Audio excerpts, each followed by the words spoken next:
Assalamualaikum warahmatullahi wabarakatuh. Selamat pagi, teman-teman. Saya mengucapkan terima kasih kepada dosen pengampu mata kuliah Analisis Laporan Keuangan, Ibu Krisdayanti BR Ginting, SSE MSc, yang telah memberi penugasan ini kepada kelompok kami.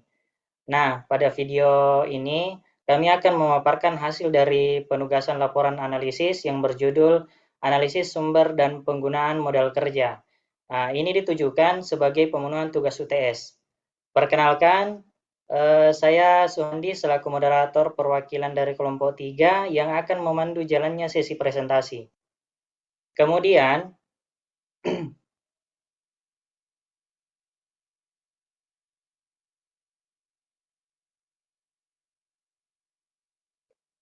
kelompok kami beranggotakan 6 orang.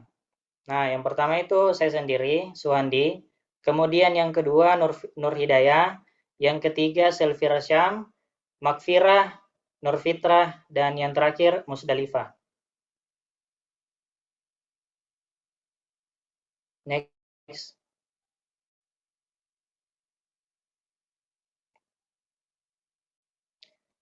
Sebelum masuk ke pembahasan materi yang lebih jauh, saya akan paparkan sedikit garis besar dari materi yang nantinya dipaparkan lebih lanjut oleh rekan kelompok saya. Nah, pada materi yang kami rangkum itu membahas bahwa pentingnya modal kerja dalam operasional perusahaan yang mencakup aset lancar seperti kas, piutang, dan persediaan. Manajemen modal kerja yang efisien dapat meningkatkan likuiditas dan profitabilitas, sementara pengelolaan yang buruk itu justru malah dapat menyebabkan kesulitan keuangan bahkan kebangkrutan. Di tengah persaingan bisnis yang ketat, perusahaan harus mengoptimalkan sumber modal kerjanya, baik dari modal sendiri maupun pinjaman, untuk menjaga kelangsungan usaha. Pengelolaan kas, piutang, dan persediaan menjadi faktor utama dalam menjaga kestabilan keuangan. Namun di sisi lain, terdapat tantangan dalam pengelolaan modal kerja, seperti risiko likuiditas, ketidaksamaan aset dan kewajiban lancar, serta masalah dalam manajemen piutang dan persediaan. Oleh sebab itu, analisis yang mendalam diperlukan untuk mengembangkan strategi yang tepat guna mencapai efisiensi keuangan di perusahaan. Jadi, modal kerja merupakan faktor krusial yang menentukan kelangsungan operasional dan kestabilan finansial pada perusahaan. Nah, kita lanjut untuk slide selanjutnya. Nah, yang pertama ini ada definisi dan elemen utama modal kerja. Dan yang kedua itu ada peran modal kerja dan likuiditas dan profitabilitas. Nah, kita bahas lebih dulu definisi dan elemen utama modal kerja. Nah, di sini yang poin pertama definisi modal kerja. Secara sederhana, modal kerja adalah dana yang digunakan untuk menjalankan operasional sehari-hari perusahaan, terutama dalam waktu jangka pendek. Jika kita lihat dari sudut pandang akuntansi, modal kerja dihitung sebagai selisih antara aset lancar dan kewajiban lancar. Kemudian, ada dua konsep utama yang perlu kita pahami, yaitu modal kerja kotor dan modal kerja bersih. Nah, untuk modal kerja kotor atau disebut gross working capital, yaitu total aset lancar perusahaan, termasuk kas, piutang, dan juga persediaan. Kemudian, modal kerja bersih atau net working capital. Nah, ini adalah suatu selisih antara aset lancar dan kewajiban lancar. Yang ini mencerminkan bahwa seberapa kuat perusahaan dalam memenuhi kewajiban dalam jangka waktu pendek.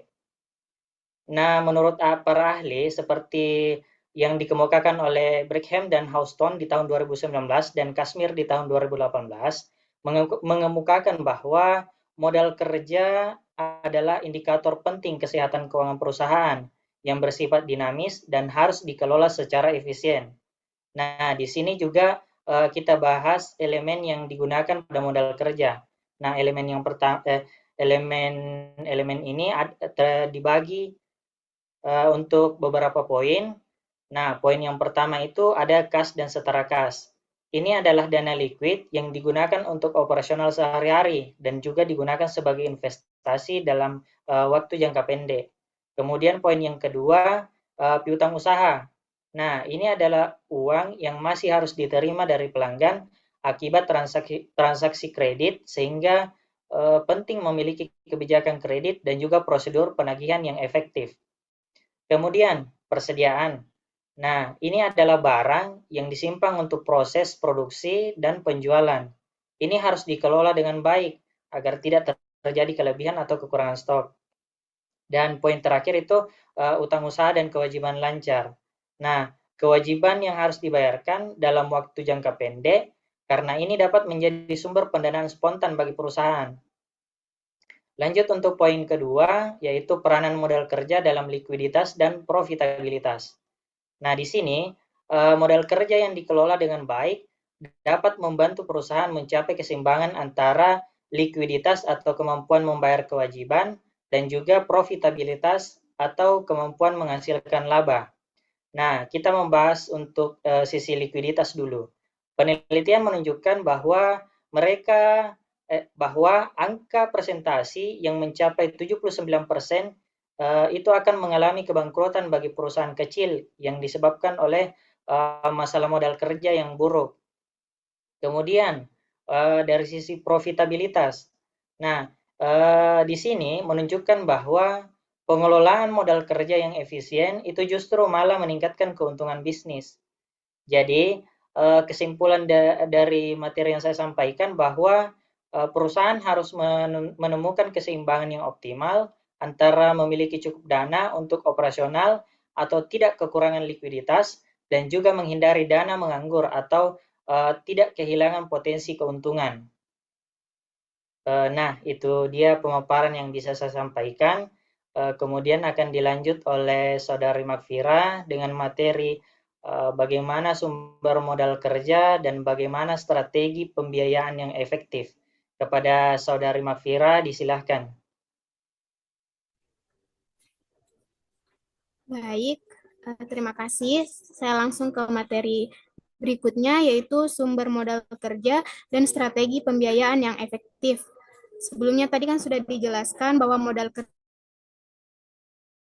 itu untuk operasional sehari-hari perusahaan, agar modal kerja dikelola secara efisien. Perusahaan tentu harus memiliki sumber modal yang tepat serta penerapan strategi pembiayaan yang efektif agar modal tersedia dalam jumlah cukup tanpa membebani keuangan. Berdasarkan modal kerja itu dibedakan menjadi dua, yaitu modal kerja permanen dan modal kerja variabel. Jumlah minimum modal kerja yang harus selalu tersedia untuk memastikan kelancaran operasi bisnis. Modal kerja permanen ini juga mencakup investasi dalam aset lancar yang tidak berubah sepanjang waktu yang diperlukan untuk operasi rutin. Nah, strategi pembiayaan yang efektif untuk modal kerja permanen ini, pertama itu menggunakan modal kerja utang jangka panjang. Kemudian jika perlu pinjaman, pilih utang jangka panjang dengan suku bunga rendah agar cicilan lebih ringan. Kemudian kelola arus kas dengan baik, misalnya dengan mempercepat penerimaan piutang agar modal selalu tersedia. Nah, kemudian modal kerja variabel. Modal kerja ini yang berfluktuasi sesuai dengan perubahan dalam volume produksi. Musim penjualan tinggi, perusahaan mungkin memerlukan lebih banyak modal kerja untuk membeli persediaan tambahan atau menutupi piutang yang meningkat. Nah, strategi pembiayaan yang efektif untuk modal kerja variabel ini yang pertama ada menggunakan pinjaman jangka pendek, kemudian menggunakan pendanaan bertahap, yaitu mengambil modal tambahan secara bertahap sesuai dengan pertumbuhan bisnis. Optimalkan manajemen persediaan agar modal tidak terkunci dalam stok barang yang berlebihan. Nah, berdasarkan sumber pendanaan, ini juga dibagi menjadi dua, yaitu modal kerja sendiri dan modal pinjaman. Modal sendiri ini melibatkan penggunaan dana internal perusahaan atau penerbitan saham baru. Keuntungan dari modal ini sendiri adalah tidak adanya kewajiban pembayaran bunga, namun dapat pemegang saham yang ada. Kemudian modal pinjaman, ini melibatkan pinjaman dana dari sumber eksternal seperti bank atau penerbitan obligasi. Meskipun penambahan wajib pembayaran bunga, modal pinjaman ini tidak menyebabkan dilusi, namun perusahaan harus berhati-hati dalam mengelola tingkat utang untuk menghindari risiko keuangan yang berlebihan. Sekian dari saya kembalikan ke moderator.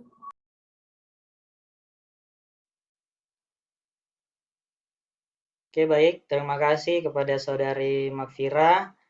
Untuk paparan materi selanjutnya dari Saudari Musdalifah dengan materi penggunaan dan optimalisasi efisiensi modal kerja. Kepada Saudari Musdalifah, disilakan.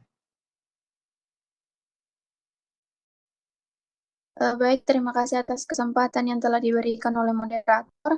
Langsung saja di sini ada materi penggunaan modal kerja dan optimalisasi efisiensi yang terbagi menjadi dua. Yang pertama itu pengolahan kas untuk menjaga keseimbangan likuiditas. Terus pengertian dan pentingnya pengolahan kas yaitu kas adalah aset paling liquid dalam perusahaan yang digunakan untuk membayar kewajiban jangka pendek seperti gaji karyawan, pembelian bahan baku, dan pembayaran utang. Pengelolaan kas yang buruk dapat menyebabkan perusahaan mengalami kesulitan keuangan meskipun memiliki profitabilitas yang baik. Terus ada strategi pengelolaan kas yang efektif. Yang pertama itu membuat proyeksi arus kas. Perusahaan harus menyusun laporan arus kas secara berkala untuk memperkirakan kebutuhan dana di masa depan dengan memproyeksi pemasukan dan pengeluaran. Perusahaan dapat mengambil keputusan yang lebih baik terkait investasi dan pengeluaran operasional. Yang kedua, mengoptimalkan penerimaan dan pengeluaran kas. Menghindari keterlambatan dalam penerimaan kas dari pelanggan dengan menerapkan sistem pembayaran yang lebih efisien, seperti auto debit atau e-payment. Yang ketiga itu, menjaga saldo yang seimbang. Kas yang terlalu sedikit dapat menyebabkan perusahaan kesulitan membayar kewajibannya. Terus ada poin kedua yaitu manajemen piutang dan kebijakan kredit yang sehat. Pengertian dan pentingnya manajemen piutang. Piutang adalah hak perusahaan untuk menerima pembayaran dari pelanggan yang telah membeli barang atau jasa dengan sistem kredit. Terus ada langkah-langkah dalam manajemen piutang yang efektif, yaitu dengan menentukan syarat dan ketentuan pembayaran seperti batas waktu, misalnya 30 hari, 60 hari, atau 90 hari, dan bunga atas keterlambatan pembayaran, menyeimbangkan antara fleksibilitas bagi pelanggan dan keamanan bagi perusahaan agar tidak terjadi penumpukan piutang yang tak tertagih. Terus ada poin C, melakukan analisis kemampuan bayar pelanggan. Yang pertama itu mengevaluasi riwayat kredit pelanggan sebelum memberikan fasilitas kredit untuk mengurangi risiko gagal bayar. Yang kedua, menerapkan sistem penagihan yang tertata seperti pengingat otomatis melalui email atau telepon kepada pelanggan yang mendekati tenggat waktu pembayaran. Terakhir, yaitu perusahaan dapat memberikan diskon bagi pelanggan yang membayar lebih awal sebagai strategi mempercepat arus kas. Sekian materi yang dapat saya bawakan. Saya kembalikan ke moderator. Baik, terima kasih atas pemaparannya. Untuk paparan materi selanjutnya dari Saudari Nurfitra kepada Saudari Nurfitra dengan materi tantangan dan risiko dalam pengelolaan modal kerja. Saya silahkan.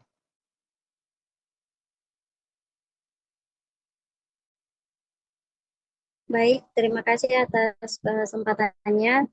Di sini saya akan menjelaskan tantangan dan risiko dalam mengelola modal kerja. Nah, dalam pengelolaan modal kerja, perusahaan akan menghadapi beberapa tantangan. Nah, yang pertama yang akan saya jelaskan yaitu risiko likuiditas dan dampaknya terhadap operasional bisnis. Risiko likuiditas ini merupakan salah satu tantangan utama dalam pengelolaan modal kerja. Likuiditas mengacu pada kemampuan perusahaan untuk memenuhi kebutuhan jangka pendeknya, seperti membayar utang dagang, gaji karyawan, dan biaya operasional lainnya.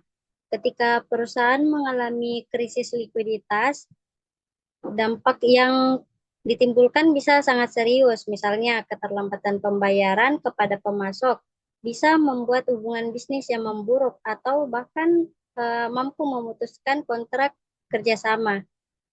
Untuk menghindari risiko likuiditas ini, perusahaan perlu melakukan manajemen kas yang efektif. Salah satunya yaitu dengan menyusun proyeksi arus kas secara rutin agar dapat memperkirakan kebutuhan kas dalam periode selanjutnya. Yang kedua yaitu masalah dalam manajemen piutang dan cara mengatasinya. Manajemen piutang yang tidak efektif ini dapat menjadi sumber masalah besar dalam pengelolaan modal kerja. Piutang usaha yang menumpuk utang usaha yang menumpuk dan sulit tertagih akan menghambat arus kas masuk perusahaan. Hal ini sering terjadi karena perusahaan terlalu longgar dalam memberikan kredit kepada pelanggan atau kurang tegas dalam penagihan pembayaran yang sudah jatuh tempo. Akibatnya, banyak kas yang terkunci dalam bentuk piutang dan tidak bisa digunakan untuk kebutuhan operasional lainnya. Masalah piutang ini juga dapat menyebabkan meningkatnya resiko piutang yang tak tertagih atau bad debit. Ketika pelanggan tidak mampu atau tidak bersedia membayar, perusahaan harus menanggung kerugian yaitu berupa menghapus nilai piutang tersebut dari pembukuan. Untuk mengatasi masalah piutang ini, perusahaan harus menerapkan kebijakan kredit yang selektif dan bertanggung jawab.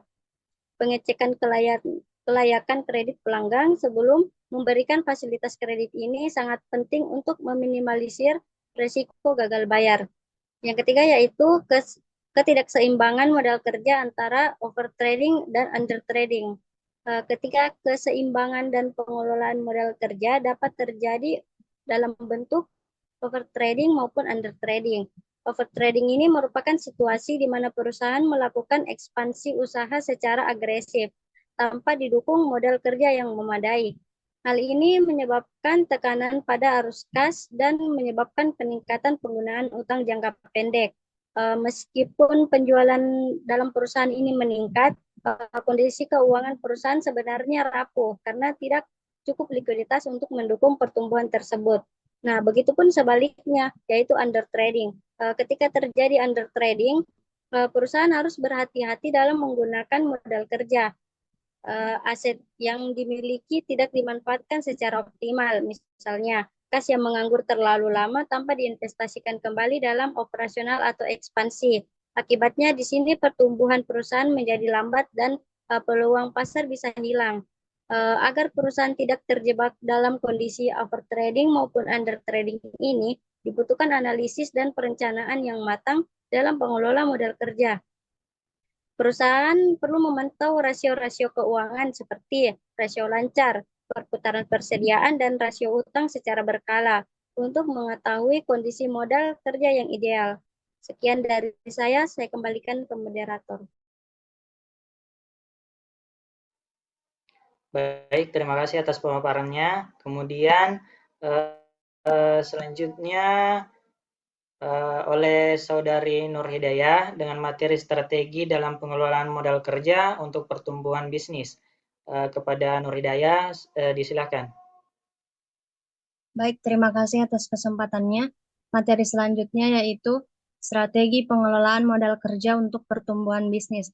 Bisa kita lihat di sini ada dua strategi pengelolaan modal kerja untuk pertumbuhan bisnis, yakni yang pertama yaitu teknik optimalisasi modal kerja untuk meningkatkan hasil profitabilitas.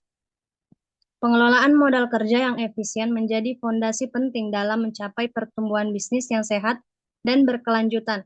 Modal kerja yang terdiri dari aset lancar dikurangi dengan kewajiban lancar mencerminkan kemampuan perusahaan untuk memenuhi kewajiban jangka pendek dan mendukung kegiatan operasional. Tanpa pengelolaan yang tepat, perusahaan bisa mengalami kekurangan kas, pemborosan sumber daya, atau bahkan kesulitan mempertahankan kelangsungan usaha. Kemudian yang kedua yaitu digitalisasi dan teknologi dalam manajemen modal kerja. Digitalisasi telah menjadi kunci utama dalam meningkatkan efisiensi dan akurasi pengelolaan modal kerja di era modern. Dengan kemajuan teknologi, perusahaan dapat mengintegrasikan proses keuangan, operasional, dan rantai pasok secara lebih efektif. Sistem digital seperti software akuntansi, ERP atau Enterprise Resource Planning, dan platform manajemen kas memungkinkan pelacakan aset lancar, kewajiban jangka pendek, serta arus kas masuk dan keluar secara real-time. Hal ini mempermudah manajemen dalam mengambil keputusan yang cepat dan berbasis data. Itulah yang dapat saya paparkan. Saya kembalikan ke moderator. Baik, terima kasih untuk paparan materi dari Saudari Nur Hidayah.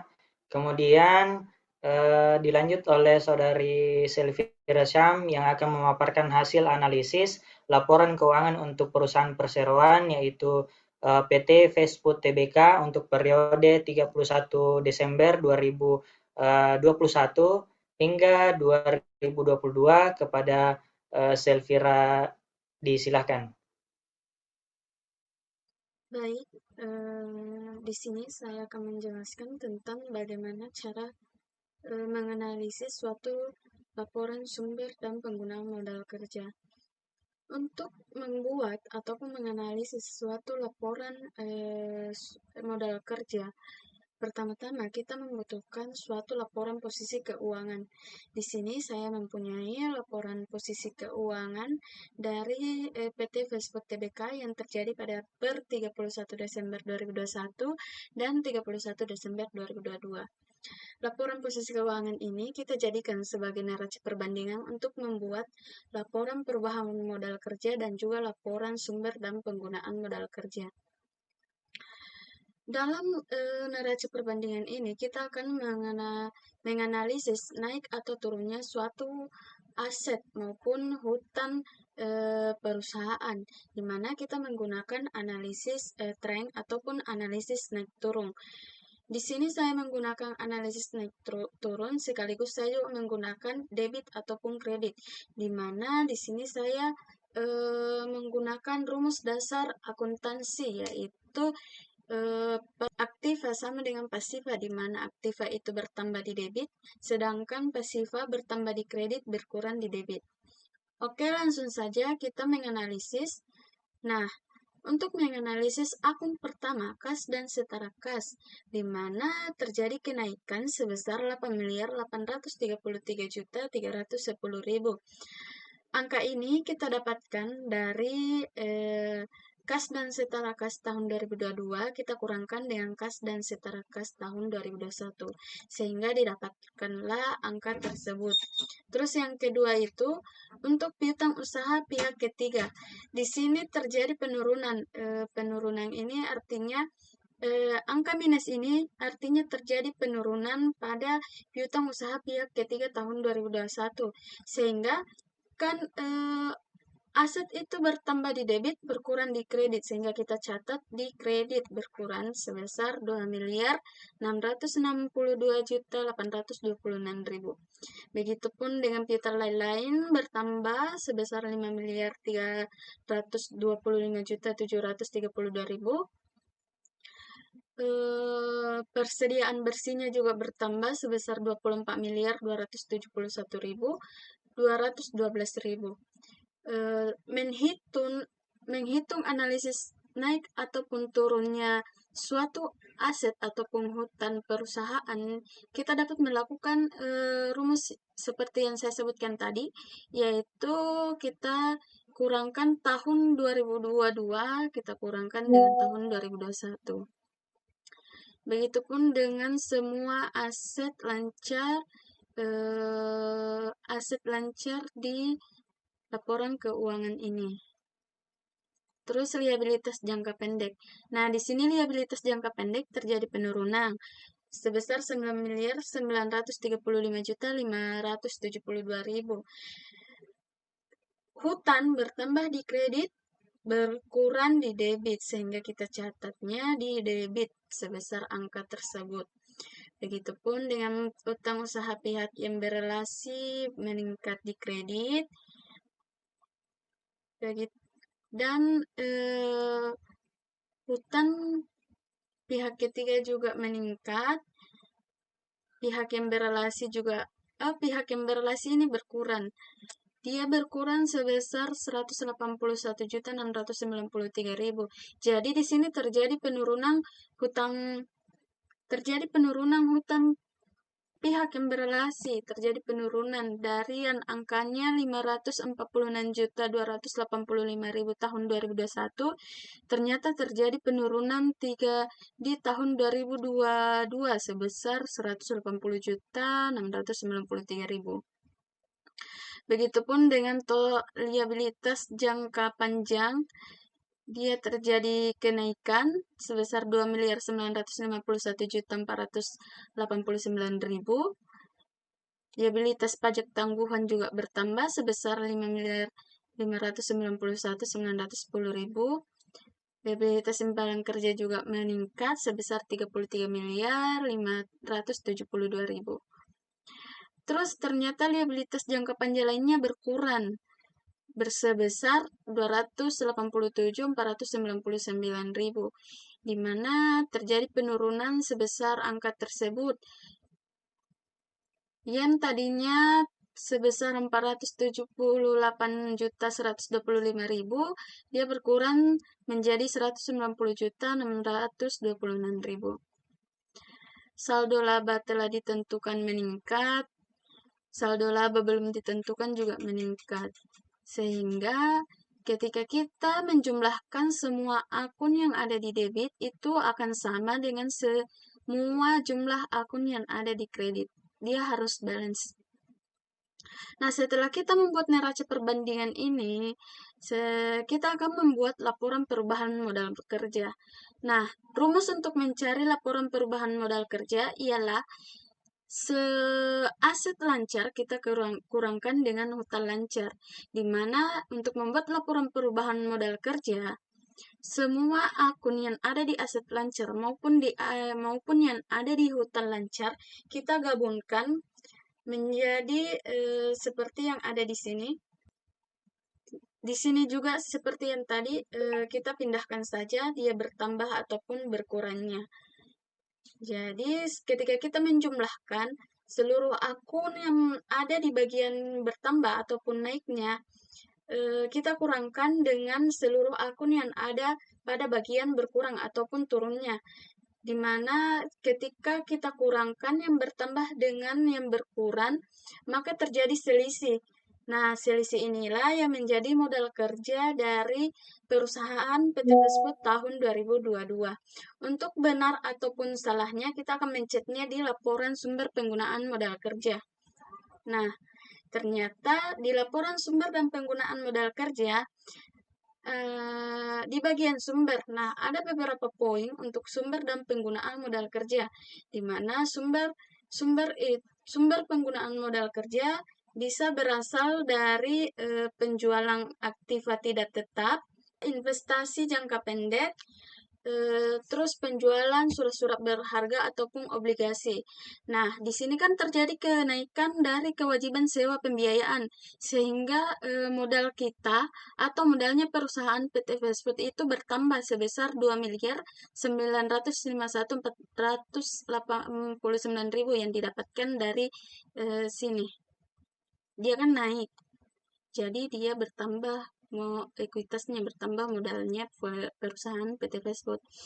Terus liabilitas pajak tangguhannya juga naik yang menjadi sumbernya modal kerja dari perusahaan PT Fesfood. Liabilitas imbalan kerja juga naik. Ini hutang imbalan kerjanya naik sehingga terjadi dia menjadi sumber dari modal kerjanya perusahaan PT Fesfood. Nah, utang obligasinya juga naik, kan salah satu komponen yang saya tadi sebutkan bahwa terjadi kenaikan dari utang obligasi ataupun penjualan obligasi, sehingga terjadi di sini kenaikan di utang obligasi yang menjadikan dia sebagai sumbernya modal kerjanya dari perusahaan PT Fesfood. Saldo laba telah ditentukan juga. Nah, salah satu sumber dari modal kerja itu juga terdapat dari hasil operasional perusahaan.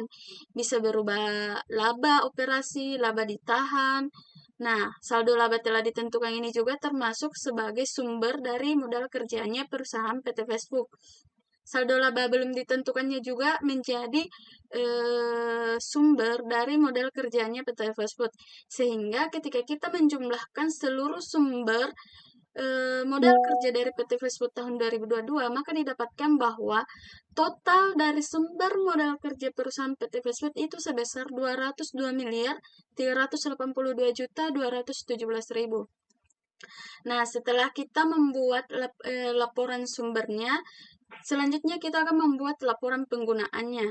Nah, beberapa komponen yang harus diingat untuk membuat laporan sumber dan penggunaan modal kerja, di mana di bagian penggunaan modal kerja, segala aspek dari pembiayaan operasional perusahaan itu termasuk penggunaan modal kerja. Jadi, nah, di sini aset tetap setelah dikurangi akumulasi sebesar 68.856.271.000 yang didapatkan dari, nah, dari sini. Di sini aset tetap setelah dikurangi akumulasi dia meningkat sebesar 68.856.000.000. Nah, di sini kan dia aset tetapnya meningkat, otomatis terjadi penggunaan modal kerja, di mana dia aset tetapnya meningkat. Mungkin perusahaan PT Fast Food ini membeli aset tetap sehingga dia menggunakan modal kerja sebesar 68.856.000.000. Nah, di sini juga terjadi biaya renovasi bangunan seperti yang saya sebutkan tadi. Segala biaya ataupun segala pengeluaran yang dilakukan oleh perusahaan itu akan menjadi sebagai penggunaan penggunaan dari modal kerjanya PT Fast Food. Dia naik sebesar 76.486.000. Terus ada juga sewa jangka panjang di bayar di muka. Ini juga termasuk penggunaan. Terus ada biaya tanggungan neto, ini juga termasuk. Terus aset tidak lancar lainnya juga dia naik. Jadi dia menggunakan modal kerja untuk meningkatkan aset tidak lancarnya. Terus liabilitas jangka panjang lainnya. Nah, salah satu salah satu komponen dari penggunaan modal kerja yaitu terjadi penurunan. Nah, di sini liabilitas jangka panjang lainnya menurun sebesar 287.499.000. Nah, di sini PT Fast Food menggunakan modal kerjanya untuk membayar liabilitas jangka panjang lainnya, sehingga liabilitas jangka panjang lainnya menurun sebesar 287.499.000.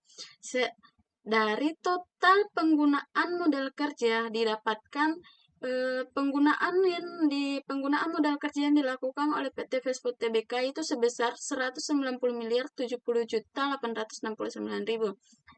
Nah, dari sini kita kurangkan dari yang sumber, kita kurangkan dengan penggunaan, sehingga didapatkan modal kerjanya 12.311.348 juta.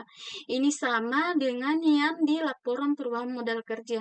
Jadi, laporan perubahan modal kerja dan laporan sumber penggunaan modal kerja harus sama. Ketika di laporan perubahan modal kerja berbeda dengan laporan sumber penggunaan modal kerja, maka di situ akan terjadi kesalahan. Jadi, sumber kita kurangkan dengan penggunaan, kita dapatkan modal kerjanya.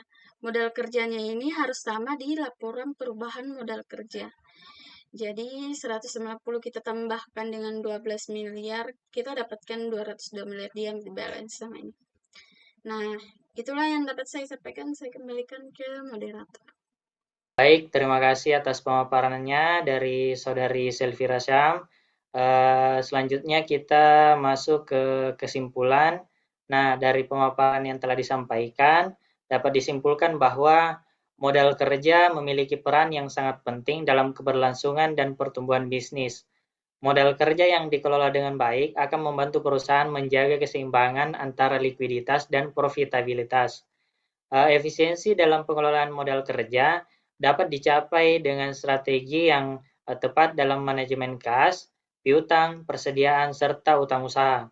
Pengelolaan modal kerja yang efektif memungkinkan perusahaan untuk memenuhi kewajiban jangka pendeknya tanpa mengorbankan kesempatan investasi atau pertumbuhan. Dengan strategi pembiayaan yang tepat, perusahaan dapat menentukan kombinasi antara modal sendiri dan modal pinjaman untuk mendukung operasional bisnisnya. Selain itu, pemanfaatan teknologi dalam pengelolaan modal kerja membantu meningkatkan efisiensi, mempercepat proses pengambilan keputusan, dan mengoptimalkan arus kas. Nah, itu dia kesimpulannya. Berakhir pula sesi presentasi dari video kami dari kelompok 3. Maka dari itu kami ucapkan terima kasih. Kemudian harapan kami materi ini bisa menjadi tambahan wawasan bagi kita semua. Lebih dan kurangnya mohon maaf. Saya selaku moderator mewakili rekan-rekan pamit undur diri dan sampai jumpa di video selanjutnya. Assalamualaikum warahmatullahi wabarakatuh. Waalaikumsalam warahmatullahi wabarakatuh.